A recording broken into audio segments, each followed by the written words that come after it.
Welcome दोस्तों, नमस्कार सभी को। स्वागत है आप सबका आपके अपने चैनल एके इन्फॉर्मेटिव न्यूज़ में। श्रीमती सीमा द्विवेदी। महोदय, मैं आपके माध्यम से जानना चाहती हूँ कि बहुत सी सरकारी बैंकें मृतप्राय सी हो गई हैं। मैं सरकार से जानना चाहती हूँ कि जो जनता का पैसा ऐसी बैंकों के पास अभी भी जमा है, क्या उन बैंकों को मजबूत करके सरकार द्वारा उस पैसे को वापस करने पर कोई विचार किया जाएगा अथवा कोई ठोस कदम उठाया जाएगा, ये मैं जानना चाहती हूँ। Honourable minister. सारा सोसाइटी में हमारा आप सब लोगों का काफ़ी सारा पैसा फंसा हुआ है और उसी क्रम में हमने बहुत सारी वीडियो आपको बनाई हैं, बहुत सारे अपडेट हमने आपको दिए हैं सारा रिफंड पोर्टल से संबंधित। ये जो आपके सामने खुला हुआ है, ये सारा रिफंड पोर्टल है जिस पर कि आवेदन करके हम अपना दावा क्लेम कर रहे हैं हमारा पैसा रिफंड प्राप्त करने के लिए।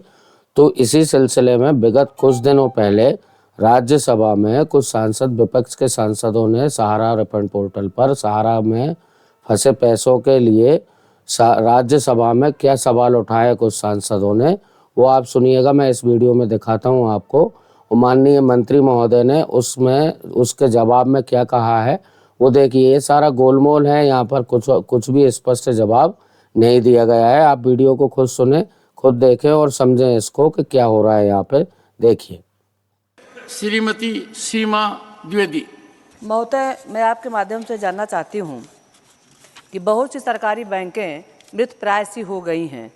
मैं सरकार से जानना चाहती हूँ कि जो जनता का पैसा ऐसी बैंकों के पास अभी भी जमा है, क्या उन बैंकों को मजबूत करके सरकार द्वारा उस पैसे को वापस करने पर कोई विचार किया जाएगा अथवा कोई ठोस कदम उठाया जाएगा, ये मैं जानना चाहती हूँ। Honourable minister. माननीय सभापति महोदय,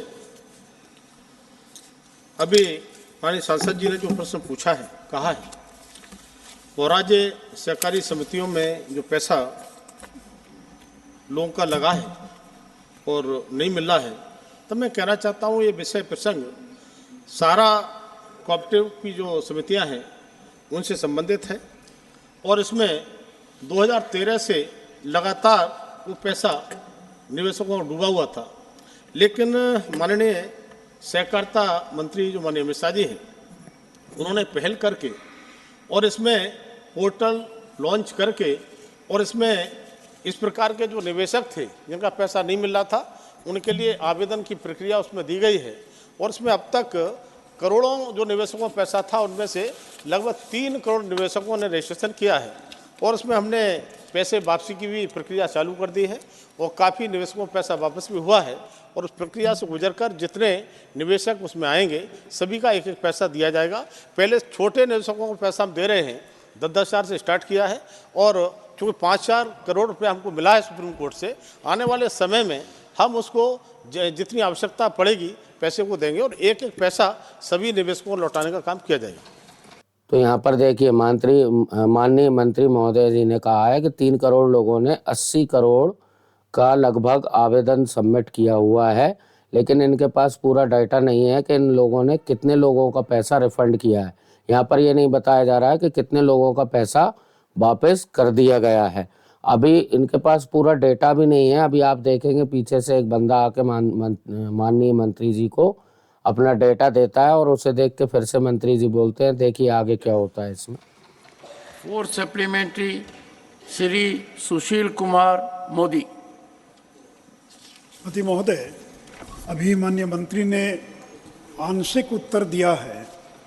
मैं माननीय मंत्री से जानना चाहूँगा कि सहारा रिफंड के तहत 5,000 करोड़ रुपया विड्रॉ करने की आपने अनुमति ली थी और 5,000 करोड़ रुपया सहारा का जो पैसा था वो आपने विड्रॉ किया है, तो अभी तक कुल कितने लोगों ने आवेदन दिया है? नंबर 1, कितने लोगों को पैसा वापस किया जा सका है और क्या सरकार 5,000 करोड़ के बाद अतिरिक्त पैसा विड्रॉ करने के बारे में और कोई विचार कर रही है क्या?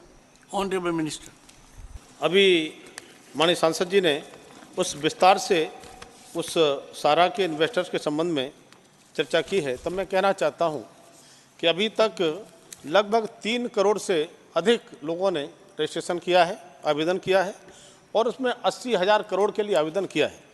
लेकिन जो वास्तव में जिनका परीक्षण होता है विधिवत, उसका स्टेप बाई स्टेप उसकी प्रक्रिया है, उसमें जितने लोग गुजरते हैं, हम 45 दिन में पैसा रिफंड करने की हमने प्रक्रिया शुरू भी की है और हमने उसको प्रारंभ कर दिया है। लेकिन मैं कहना चाहता हूं कि सारा समूह की सहकारी समितियों के वास्तविक जमाकर्ताओं को पारदर्शी तरीके से भुगतान करने के लिए एक पोर्टल लॉन्च जो हमने किया है, उसकी पहचान, उनकी जमा राशि और दावा का प्रमाण प्रस्तुत करने के बाद संवितरण शुरू हो चुका है।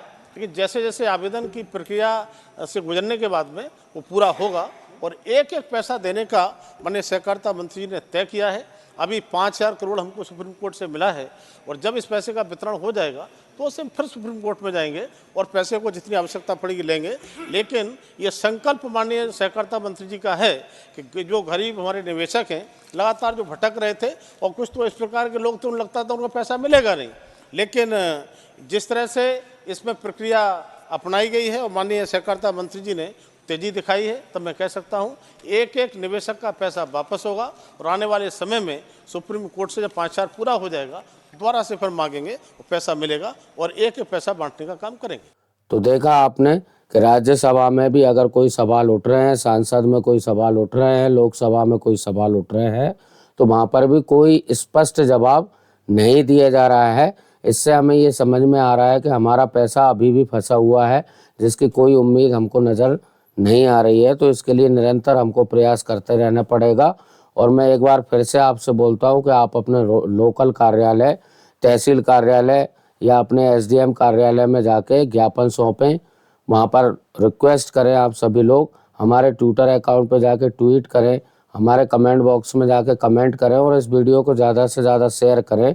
एक बात और, इस वीडियो को आप अपने पास सेव करके रख लीजिए ताकि भविष्य में जब भी ज़रूरत पड़े तो ये वीडियो हम वहाँ पर दिखा सकें, बता सकें कि राज्यसभा में ये मुद्दा उठा था और उसके जवाब में माननीय मंत्री महोदय जी ने ये जवाब दिया था, ताकि हमारे पास कुछ तो सबूत रहे, है ना। यहाँ पर माननीय मंत्री जी ने ये भी कहा है कि बहुत सारे प्रोसेस से आपको गुजरना पड़ता है जब आपका दावा वहाँ पर अप्रूव्ड होता है।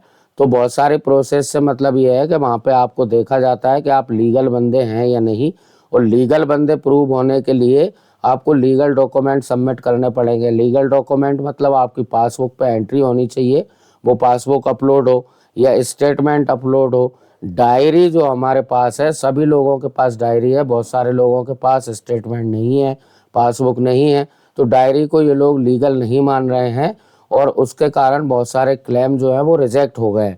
तो एक बार मैं फिर से आपको याद दिला दूं कि आप अपने अभिकर्ता से, अपने एजेंट से बात कीजिए और अपनी डायरी पे स्टैंप लगवाइए और उससे सिग्नेचर करवाइए ताकि वह वैलिड हो सके। और आप अपने कागज़ उसको ना सौंपें, आप साथ में जाके और साथ में ये सारे काम कराइए। मिलते हैं नेक्स्ट वीडियो में। धन्यवाद, नमस्कार।